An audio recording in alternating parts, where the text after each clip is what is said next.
Metro Louisville is made up of 26 districts. This podcast gives you a chance to connect with your council member and learn about what's going down in your district. We'd like to welcome you to the latest edition of the Louisville Metro Council's District Download. The District Download is a bi-weekly podcast that is hosted by members of the Louisville Metro Council with the goal of helping to inform and update you on important events and topics. I'm Steve Hagg, Director of the Louisville Metro Council's Minority Caucus. For this episode, we have District 19 Metro Councilman Anthony Piagentini. He will lead us as we discuss today's topic, what's happening next door, a discussion on Louisville's land development and policies that help guide our community's growth. Councilman Anthony Piagentini, would you like to start our conversation? Yeah, thanks very much, Steve. So I'm Councilman Anthony Piagentini. I'm going to have our guests introduce themselves here in a second, but just by way of introduction, I represent Metro Council District 19. District 19 has almost all of Middletown. There's a small slice that's in another district. And then I follow going eastward Shelbyville Road almost all the way out to the county line. And then I follow the highway, the Gene Snyder, going north to about LaGrange Road. So I've got some major HOAs such as Lake Forest, I've got polo fields, and all that area in between.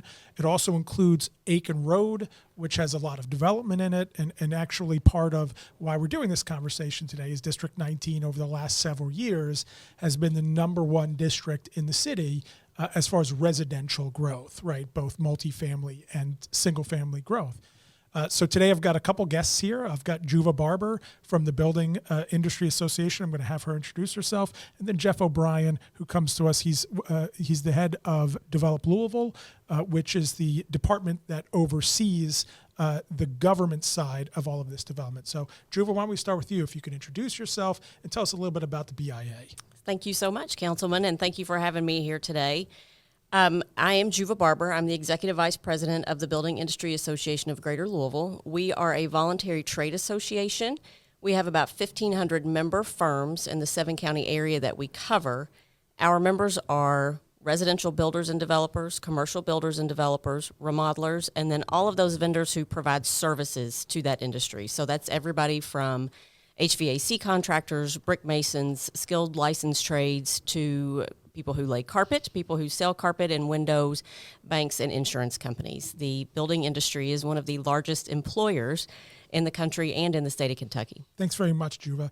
And Jeff, why don't you introduce yourself and a little bit more about your department? Sure. My name is Jeff O'Brien. I'm the chief of Louisville Forward. And so in Louisville Forward, we are the economic development, community development, and workforce development agency for Louisville Metro government. And so we are the regulators for all development activities and responsible for bringing in all economic development activities as well. So we've got a staff of about 400 people, and we're doing everything from talking about people's dreams for Louisville to issuing building permits and everything in between. Yeah, and just a little more clarity, we have Louisville Forward, which is sort of this bigger arm or bigger umbrella organization, but underneath that, I introduced you as Develop Louisville, right? Yeah. Is Develop Louisville, which has more specific oversight into some of this land development. Yeah, stuff, that's right? correct. So Louisville Forward has 3 major departments underneath it. The first is economic development. The second is Develop Louisville, which has the traditional development, community development functions, so planning and zoning, housing, and vacant and abandoned properties, and then codes and regulations, which is our code enforcement division. They also have alcoholic beverage control licenses and issue building permits. Yep, great.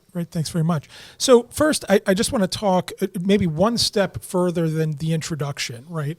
What do you do? You're starting to touch on it, Jeff. Juva, I'm going to start with you, and then I'm going to follow up with you, Jeff, just to talk in a little more detail about sort of the scope of what you do, right? So I would like to understand a little bit better, and I think the public, like we all know, because we're in the mix, we deal with each other all the time. I know what you do and how you represent the BIA, but I think, a general constituent who's, going to work every day, coming home, feeding the kids, going to bed, rinse, wash, repeat, may not understand the dynamics of a trade association like yours and what you're doing to represent that association. So can you talk about, generally speaking, what's your role?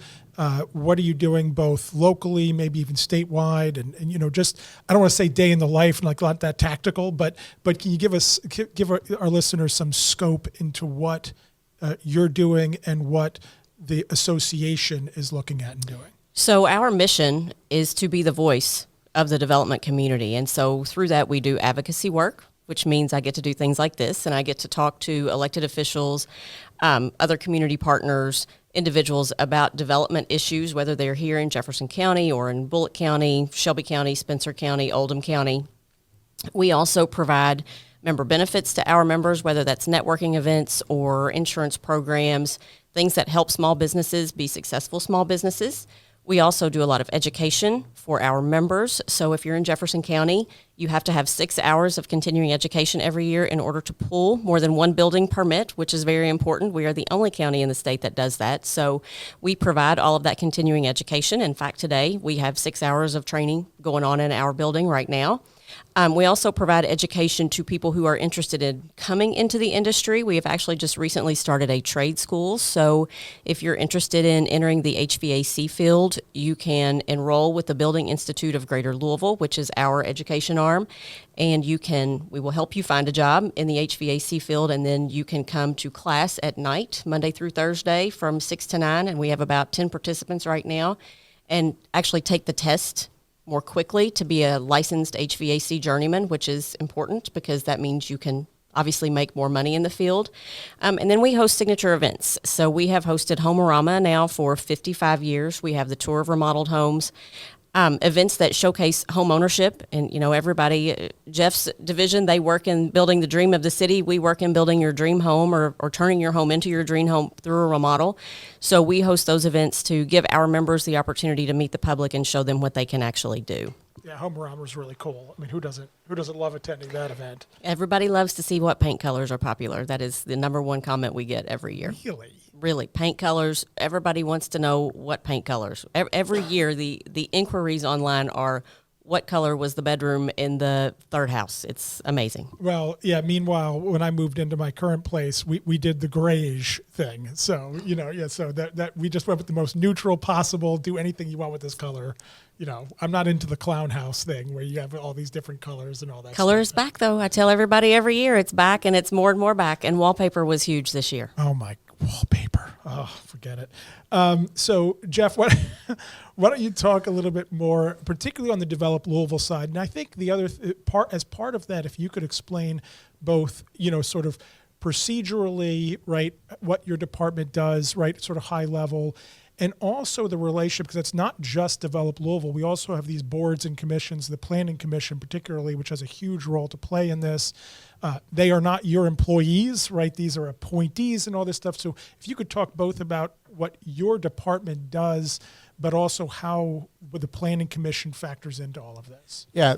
So really, I'll take it to the 30,000-foot level with what Develop Louisville does.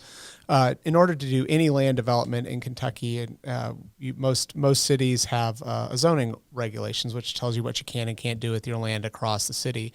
In order to have a zoning ordinance, you have to have a comprehensive plan. So what Develop Louisville does is, first and foremost, we are in charge of doing the comprehensive planning process, which we just went through 2 years ago. I think the Metro Council adopted it in 2018.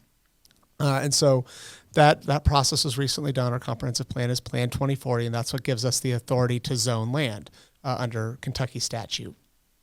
And so from there, what our department does is we have a division in the Develop Louisville department that is called Planning and Design Services, and they are in charge of administering the zoning code. So anytime that we have somebody coming to our community that wants to build a subdivision, build apartments, build a new commercial center, office buildings, whatever, they have to go to our Planning and Design Services department in order to ensure that they have the land rights to do that the plan meets the zoning ordinance.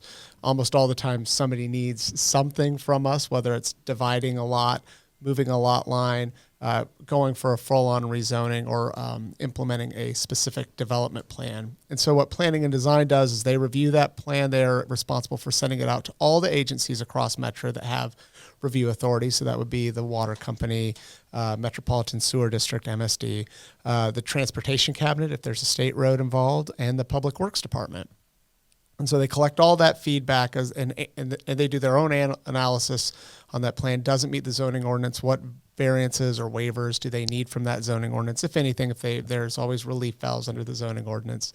And then they're responsible for pushing it to the appointed body, as you referenced, Councilman, that is responsible for overseeing it. So if you have a project that is completing a subdivision, so it's just a subdivision, they don't need any rezoning, they're going to go to the Planning Commission, which is a 10-member body that is appointed by the mayor of Louisville. In Jefferson County, we're a little bit of a unique beast from the rest of the state in that we have a combined city-county planning commission. So there are 13 communities in Louisville Metro that have zoning authority. So Louisville Metro is the primary one, but then there are 13 suburban cities, the larger ones like St. Matthews, Jeffersontown, and Middletown, and Shively, and some others in there that have zoning authority due to their population size. Those cities those cities share our planning commission. So the planning commission will review the case. They'll hold a public hearing. And then they will make a recommendation to either the Metro Council or the other legislative body if it's a rezoning project or a project that requires Metro Council consideration. We have other boards and commissions, so if there's historic preservation involved, we have the Landmarks Commission, also a body that is appointed by the mayor of Louisville, and then the Board of Zoning Adjustment, or BOZA, as you might hear referred to from time to time. They are also appointed by the mayor, and they review zoning variances and conditional use cases. So think about your things like short-term rentals, or you need a setback variance to build a detached garage or do a small addition on your home. Those things go to BOZA. Yeah. So, the point in getting into all of that, and so we're starting to get into this process, right? So what does it look like? And I think you did a good job of giving the general overview. And one of the things I think is the overall message is there's a lot that goes into this, right? There is no such thing as I buy land and I bring the backhoe in and I start building, right? There's a myriad of things that need to happen before you can break ground and really start building. And it's a combination, Jeff, to your point, of, compliance with government regulations through a government agency, and then this appointed committee. And I would also point out that committee, they're appointed by the mayor, and then all appointees are approved by Metro Council. So there is some check there, like if Metro Council felt they were unqualified or anything, we could vote against their nomination, but they're ultimately appointed by the mayor, come to us for approval. So that group makes the decision. And the other thing, just to clarify, zoning cases, right? And if I mess any part of this up, let me know. If it's a zoning change. So zoning is like high level, how you can use this land. Right? Is that a general good summary? Yeah, that's a great summary. And I think just in changing the zoning, just to kind of go back, there are levels of development approvals that you get, and changing the zoning of a piece of property is the hardest level to get through. And that is the piece that always requires Metro Council or one of the suburban cities, if you're in a suburban city, to their legislative body to make that decision. And it is also bears to note there that that is also the place where the city has the ultimate discretion. We get to decide, yes, you've met the standards, and in order to meet those standards, we are going to require these conditions of you, including enhanced transportation improvements or environmental improvements or hours of operation, those sorts of things. Those are the things that we have the ultimate discretion on, because you are going, I'll use air quotes here, outside of the traditional requirements and allowances of the zoning ordinance. Yeah. And then, so once you get a zoning, right, like residential, it's usually related to density. So R4 is a very common one, and that's 4-point-something units per acre that you can build, right, as far as single-family residential. You can go up to, multifamily residential zoning and go down to even smaller, less dense, right, like RR or R1, right, which is generally one house per acre or multiple acres. So very, it's the least amount of density. So you have residential, then commercial, and then commercial you have like C1, 2, 3, industrial you have M1, 2, 3, and then within the code it gives you this laundry list of things that, okay, if you have that zoning, that's what you can do in that area. And if it's not in there, you can't do it, right? Now, to your point though, if it's not a zoning case, right? Like let's say a developer buys land and they want to build something on it that the land is already zoned for. They're not going for that highest level, but there's still design meetings and other things that they have to do a little lower level, correct? That's correct. If you have, we have something in Louisville that we call Plan Certain, and this is really any site that was zoned after 1975. When the Planning Commission and the legislative body approve the zoning, they are also approving a site plan. And so what that says is we are guaranteed that you are going to get this development and this list of uses. So if you've gone from R4 to R5, which is a more dense single-family zoning district, your plan is going to be built to these specifications. And then, as we routinely see in development, something doesn't get built or it doesn't all get built as originally planned. So somebody will come back to us years later and say, okay, we did R5 and we're going to make a slight change in this. We're still going to have the same density and everything, but we're going to have a slightly different site plan. We say, great, you still got to go back to the Planning Commission and get the Planning Commission to approve that, what we call a detailed district development plan. And so they go to the Planning Commission, and in some cases the Metro Council or the City Council, whatever the case may be, may have attached a binding element or a condition of approval. Binding element's a fancy way to say that. And that sometimes will have to go to the legislative body for approval as well. So that's how it works. But in most cases, on a development plan or site plan review, we are just having the Planning Commission review it in a public meeting. They're always in public meetings. We have to go through certain notification procedures. It's generally 15 days, 2 weeks time period, depending on the case. And there's always some lead time in all of these cases. There's always a little bit of back and forth between the staff and the applicant to make sure that they're meeting all the standards, and we work out small issues that we might find on those plans. Which is where I want to come back to the building industry. So, you hear all that, and Jeff's doing a great job in summarizing a very complex. I mean, I think our land development code is 800 pages-ish. 832. Whatever. So you would know that. So, but and look, it doesn't mean that 832 pages apply to every development. There's sections of it, and you have to cut and paste, what applies to each development. But, then you still have state statutes you're abiding by, right? There might be other things, outside of the land development code. You still have these broader neighborhood plans, the comprehensive plan. Those are more guidances than actual code. I mean, this starts to sound super crazy complicated. So I'm curious, I think people should understand, right, from the building association's point of view, what are your thoughts on our process, both in its existing form, maybe compared to, you mentioned BIA, right, that you do business in, or you represent builders that are doing work in bordering counties. As somebody who represents a bordering county, I know people who have moved just across the county line to live for one reason or another. It's not a simple answer. None of this is easy. But can you talk about the building association's thought process on our current process, both initial reaction, maybe thoughts, comments on approval, how it compares to other counties? What are your thoughts there? So you were right when you said nothing is easy. So that really, to simplify that whole answer. So none of it ever is easy, right?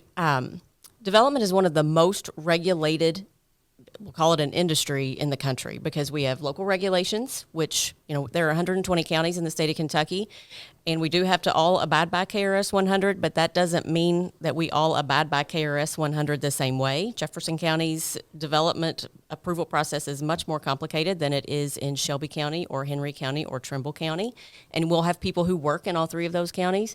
So they have to have knowledge of all of those different sets of rules. Again, that's the local regulations. There are also state regulations. If we have to work with the Division of Water, anything like that, the building code is a statewide regulation, and we're glad of that because that's only one set of rules that we have to build a house by. And then there are also federal regulations. So, and the one that most people are probably going to be familiar with is the Waters of the U.S. rule. So, when we look at a piece of property, we're not just thinking about what is Jefferson County going to make me do when it comes to infrastructure. We're thinking about, are there ephemeral streams here? What does this piece of property look like? And what am I going to have to do to mitigate it? And we have to take all of that into consideration when we're looking at the property before we ever reach out to anybody in Jeff's offices. So, all of those requirements that we know about have to come into play, and we have to consider them before we even start what is, in Jefferson County about a 2-year process to get through the development process.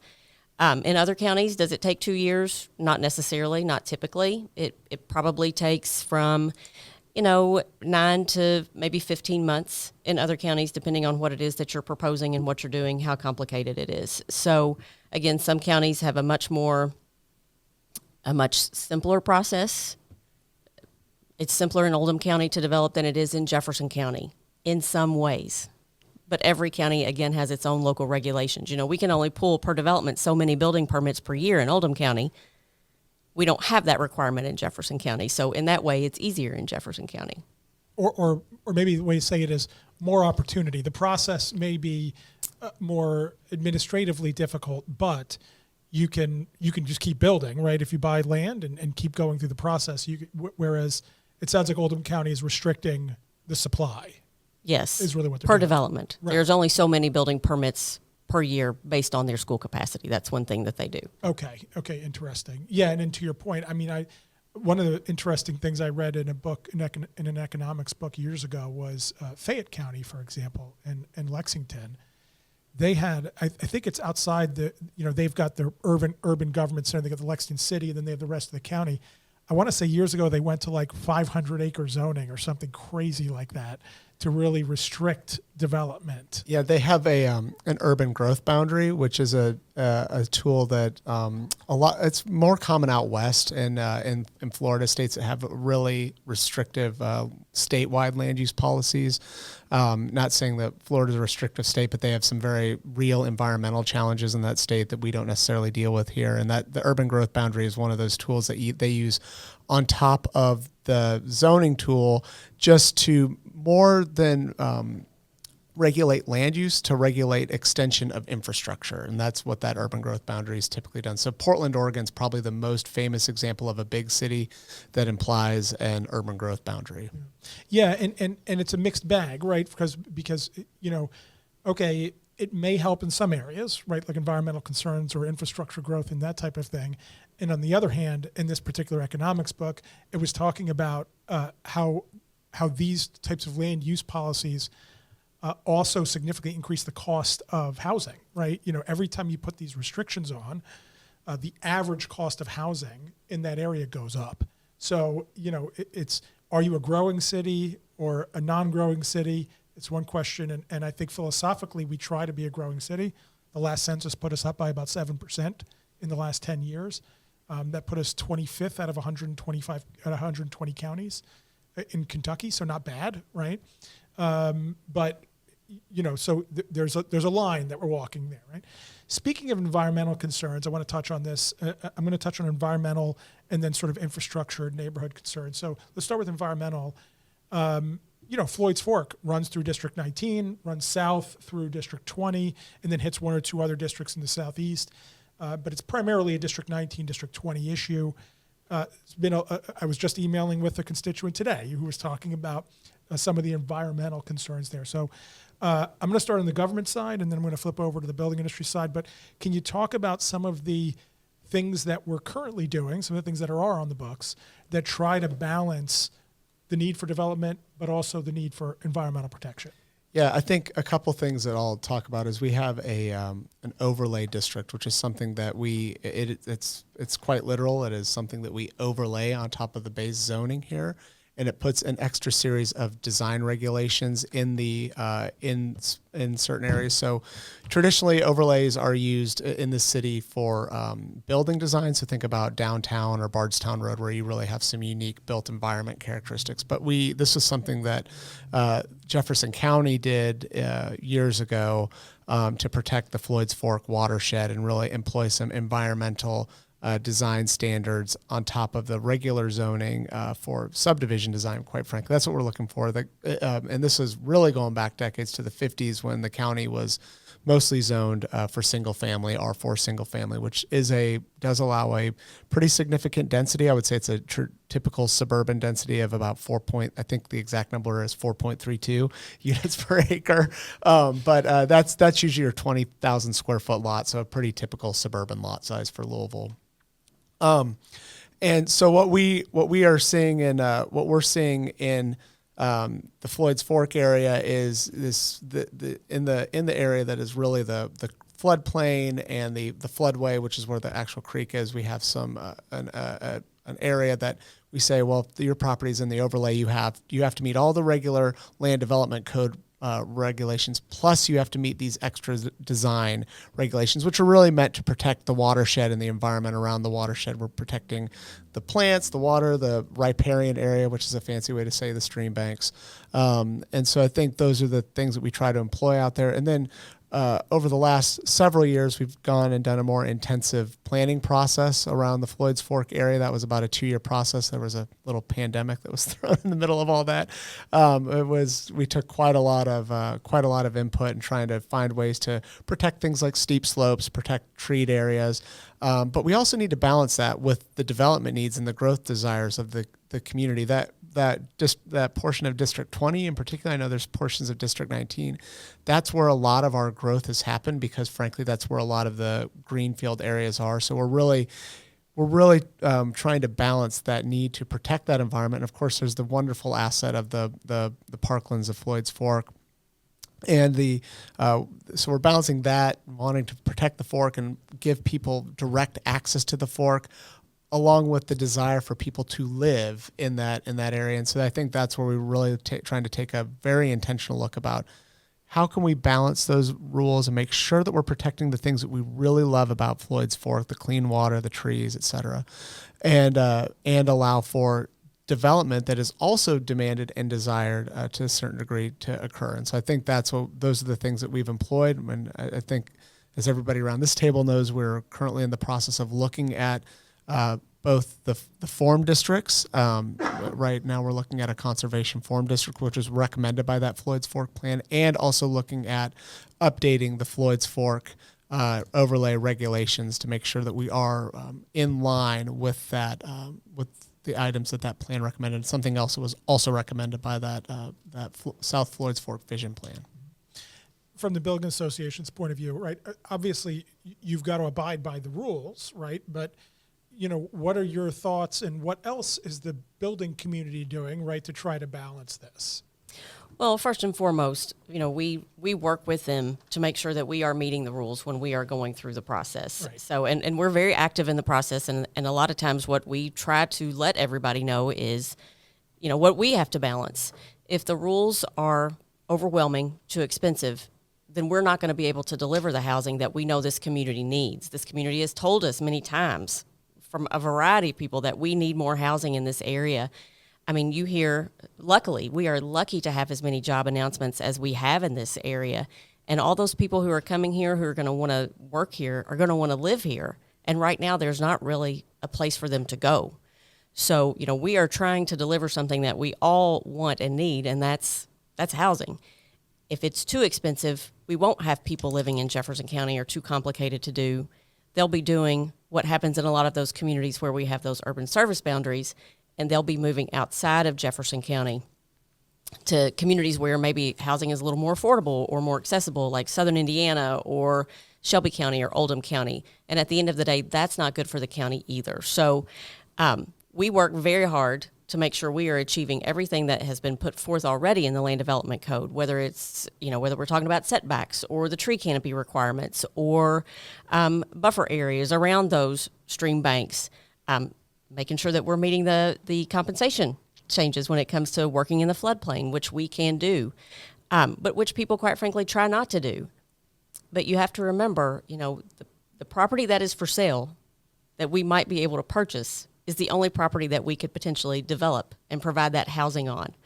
So, we have to work with what is available out there under the rules that are already in place today. And that's what we're looking at when we take a project forward. The property that's available, the rules that are in place today, and trying to make sure that as we go through that 2-year process, we can still deliver the project that we started with. Yeah. Which is complicated, which is hard to do because, the rules change, as you know. Oh, yeah. Yeah. And what people should also understand from my point of view as a policymaker here, we make there are scenarios where we gain revenue by people who work here but don't live here, right? We do have a small occupational tax for those that work in Jefferson County, but either they live in Indiana, they live in one of the bordering counties, right? But that's tiny compared to when we have somebody who lives here. Because when they live here, now they're paying property taxes and they're paying a higher occupational tax. So, you know, when we talk about growing the city, we like growth, right? I think generally council is pro-growth. Again, generally speaking, right? We're always balancing the needs against constituent concerns and other things. We just talked about the environment, for example. But, you know, ideally we want people to live here because we have to pay for the roads, for the public safety. I mean, tourists, for example, we don't get any sales tax here. A lot of people don't know this. We don't get no sales tax comes to the city. It all goes to the state. So when tourists come here, there's an argument to be made, and I've made this argument myself. We really don't get direct revenue from that, right? Some indirect, maybe occupational tax paid by tourist-related businesses, but not direct revenue from that tourist activity. But those tourists use our roads. They get our public safety, right? You know, they get access to our infrastructure. They might use TARC, right? They get access to our infrastructure that our local taxpayers are paying for, right? So in an ideal world, if we're growing, we want the people to live in the community that they're growing into and that they're working in, right? So yeah, I mean, that's absolutely an issue. Let me ask that sort of, this might sound like a weird question, because I know we've had this conversation, but I want to make sure people who are listening to this get this perspective. We look at all the growth in District 19, and I know, Jeff, you've run the numbers, right, and how much District 19 is particularly number one, and some of the surrounding districts are pretty close in, or are some of the top growth areas of the city. Why, right? Like, why aren't we building all over the place, right? Why, you know, what is going on from the industry's point of view that's driving all of this demand in this area? So we respond to what the community wants. You know, we are private businesses. It's private development, and private development typically does not try to build things that people don't want. So first and foremost, we are responding to what our customers, which are, you know, potentially your future constituents, where they would like to be and what it is that they want. So that is first and foremost what we are doing. People love that area for the same reasons you probably love that area. You've got access to getting out of the city if you want to, right? You can get on the Gene Snyder, you can get on the Watterson easily and get wherever it is that you need to go. You have access to great parks, you have access to good schools, access to shopping, amenities, everything that you would like. It's probably the same reason a lot of people moved to the Highlands years ago, right? They had access to grocery stores, restaurants, retail facilities, and they had access to the park. That's one reason people do want to come out there. There is a lot of Jefferson County that has already been developed. So, you know, this 36,000 acres I think we're talking about in the Floyds Fork area, that is an area where there is still potential for growth, where there are pieces of property that are large enough for developers to go in there and do an actual development that will work for everybody. And again, it's where everybody wants to go. Now, I would say this, that is not the only part of the county where development is occurring. You know, there are other developments out in other areas, and we have members who are building housing for those people who want to live in those areas as well. So I don't want anybody to just think, oh, everything is only happening in Floyds Fork, because that's not true. True, correct. You know, the truth is there are people who want to live in all parts of this county, and our members are trying to meet that need, whether that be infill development downtown or whether that's development in Floyds Fork or Fern Creek or wherever that is. Jeff, let me pivot to you on this question, because the particularly single-family home development, obviously that area sort of lends itself that way. And there's a cost structure related to buying open land. The land's affordable enough, as Juva was saying, I know Juva gave me a sideways look on the affordable enough, right? In other words, to this day, they can still make it work financially, right? I'm not saying it's cheap. I didn't say it's cheap. But it is not inexpensive. Right. But let's talk about infill and building up, right? So, you know, I hear from a group of constituents. I hear from people in my district, very suburban, right, in some areas almost rural areas, right, who are saying, whoa, hey, can we, Juva's point, they do see development going, it's just proportionality is the question, right? Can we slow this down a little bit? And at the same time, they're like, well, why don't we, and then I have other constituencies, urban constituencies, who are saying, hey, like, we want to see some development over here, and why can't we build up? So can you talk about the difficulty with infill and building up in some of these more urban areas that already have the infrastructure? Yeah, so I think the crux of this situation is, where is the land available? And so, and this is the balancing act, and this is something where Juva and I are in constant communication with what can we do from a regulatory standpoint that is going to lower the barriers. Because the number one challenge in building in an urban area is getting properties collected together. So usually parcels in the urban areas that are already developed are small and already built upon. So that inherently increases your development costs, because there's usually something to tear down. There might be an environmental problem. There might be an infrastructure problem that actually has to be fixed in order to connect to that infrastructure. So I think that the city would like to see more vertical building in the areas that are built out. There's a lot of opportunity there. It's more efficient from an infrastructure and overall city finance standpoint, service delivery standpoint. But there is a reality. We have to make that attractive to the development community, and we have to find ways to do it. So that's why we use tools like TIF in downtown, tax increment financing downtown. And I know a lot of people are, why do you use TIF? Well, because there's usually a gap that you wouldn't have in a suburban area, because there are extra costs associated with building in the suburban greenfield parts of our community. And then we've got, we talk about what is infill development. We've had some notable cases over the last few years, which I would consider infill development. So think about your Top Golfs, think about your One Parks. Those met considerable resistance. So to think that just the suburban projects are meeting resistance from residents that aren't used to development or infrastructure challenges, we have those same challenges in the city. So developers really have to balance that. It's still a risky proposition in the city.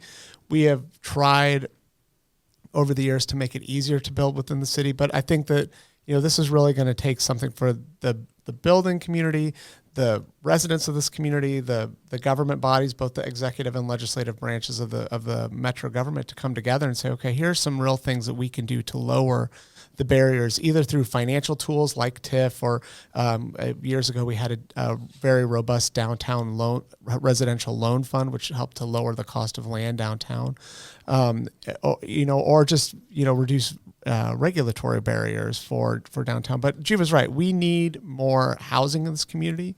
We had a wonderful announcement from GE on Monday of this week, UPS, where they announced, several hundred more jobs and $400 million of investment. Well, those people are going to have to live somewhere in this community, and we want to make sure that we are providing a very robust and expansive options for people to live where they want to live and have the opportunities to shop and everything they want to do.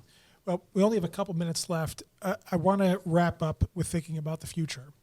I will say, for example, myself, right? One of the things I've said publicly recently, and be working with both of you in the sort of short to medium term here, is I do want to explore how we do precisely that, right? Create a structure where there's a more level playing field on incentive and ability to build across the community, right? Juva, you said it. There is building going on other places. It's just a matter of proportionality, and there's been a rapid, particularly in such a short period of time, focus on District 19. Again, some of that is going to bleed into, and it's already started, to District 20. But how can we create circumstances where it's less like, okay, this is all a cost problem right over here. Now, now demand, whole different story. Can't fix demand, right? Can't tell people no, you can't live here and you got to live there. So that's going to be dictated by the market. But we do want to make sure as public policymakers that we've created a playing field where the regulatory environment or the cost environment is a little more even-based, right? So that's something I'd like to work with you on. But last minute each, can you talk about, and Juva, we'll start with you, then we'll go to you, Jeff, what you think we need to do future-looking to balance all these things we're talking about and continue to supply the demand for housing that is clearly there? So I would say future-looking, first and foremost, as a community, we need to be growth-minded as a community and understand that if we don't continue to invest in this community, we could lose all of those wonderful things that we have. And that is the truth. We also need to be aware that more than 50% of our housing stock is more than 50 years old. So, younger people don't necessarily want the same thing that people more than 50 years ago want in their housing. They might not want the same kind of community. So we have to be, as a community, willing to accept new housing types, neighborhood types, as they come into this marketplace. So we have to have some flexibility there. And I do think we have to continue to work with the city, as the providers of something. I mean, it's a basic need, right? Housing is a basic need, and we have to make sure it's a priority in this community, that we don't over-regulate ourselves and regulate ourselves out of being able to provide that basic need to our community members. So continued conversations, continued working together to make sure the regulatory environment truly is set forth so everybody who wants and needs somewhere to live can find somewhere to live that they can afford here. Good. And Jeff, your thoughts? Yeah, I think it's really just coming up with that balancing act that we've been talking about here. I do think the reality of the situation is I think we need to continue to work with our residents, with our businesses, with our building community, or with our council members, to get everybody to understand that, development is not evil. If we're talking about affordable housing, we need developers to build affordable housing. The government is shown historically that we are terrible landlords, we are terrible developers, and so really getting the private market involved and finding some opportunities for true public-private partnerships, where in places where it makes sense. I mean, we have to be mindful of that too. We don't want to, pop up a housing development in the middle of a in the middle of a very environmentally sensitive site. And I know there are debates as to what an environmentally sensitive site is, but thinking about those things that we've really identified as treasures in our community. But we do need to kind of work better on the policy side of things. And I think work more cohesively on the timing. We have in Develop Louisville, we have a number of customers that we have to serve. We have to serve residents. We have to serve the developers. We have to serve the mayor. We have to serve the Metro Council members. And so I think that's a very broad constituent base. And I think we have a general direction in the comprehensive plan and the neighborhood planning process where we try to balance those, and we try to say, we're not going to exclude apartments here because we want apartments to be around the parklands of Floyd's Fork. I mean, that is a truism. We need that. Those people that are serving you at your favorite coffee shop or restaurant, we don't want them having to drive 35 minutes to get to their job. That's a challenge for them when you're making $12 to $15 an hour. And so I think that's really something where not just looking at our development regulations, but also our processes, both in the public process and then in the permitting process, which is public but not as forward facing as a rezoning process would be. And so I really think just we've got to identify a few opportunities where we can demonstrate to the residents and businesses of this community that we can do good development together with government and developers and provide the housing and amenities that people want in this community. Because we do want to grow. If you're not growing, you're dying. And we want to be. This city has a ton of momentum, and we want to see that continue to build. Yeah, thanks very much. Yeah, in 20 years, I've lived in 20 years after moving out of my parents' house. Let's put it that way. I've lived in 3 different housing types. I've lived in an apartment. I've lived in a townhouse. I've lived in sort of traditional single family home. Right. So and I wanted to live in certain neighborhoods, but different levels of affordability, right? And what worked for me at the time. I didn't need a huge house when I was newly married. I certainly didn't need a house when I wasn't married, right? So yeah, the dynamics change in that. So I appreciate you talking about having these different types and all that stuff. So we're up against the clock. I just want to say thank you very much. I mean, we have scratched the surface on a mile deep topic, right? So we could probably do a series just on this thing. But I'm really appreciate you both coming in today and particularly highlighting the fact that we just need to continue working together to solve this. It's muddy, it's murky, it's difficult, but the more we're working together, I think we can find some solution here. So thank you very much for your time today. And Steve, thanks very much for bringing this together. Thank you for joining today's program. We encourage you to please check back in a few weeks for the next edition of the Metro Council's District Download.